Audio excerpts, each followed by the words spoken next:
രണ്ടാം സങ്കീർത്തനം. ജാതികൾ കലഹിക്കുന്നതും വംശങ്ങൾ വ്യർത്ഥമായത് നിരൂപിക്കുന്നതും എന്ത്? യഹോവയ്ക്കും അവൻ്റെ അഭിഷക്തനും വിരോധമായി ഭൂമിയിലെ രാജാക്കന്മാർ എഴുന്നേൽക്കുകയും അധിപതികൾ തമ്മിൽ ആലോചിക്കുകയും ചെയ്യുന്നത്. നാം അവരുടെ കെട്ടുകളെ പൊട്ടിച്ച് അവരുടെ കയറുകളെ എറിഞ്ഞുകളക.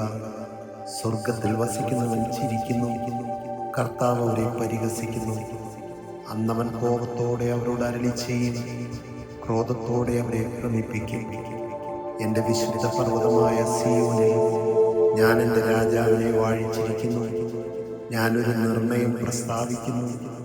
യഹോവ എന്നോട് അരുളി ചെയ്തത്, നീ എൻ്റെ പുത്രൻ, ഇന്ന് ഞാൻ നിന്നെ ജനിപ്പിച്ചിരിക്കുന്നു. എന്നോട് ചോദിച്ചുകൊള്ളുക, ഞാൻ നിനക്ക് ജാതികളെ അവകാശമായും ഭൂമിയുടെ അറ്റങ്ങളെ കൈവശമായും തരും.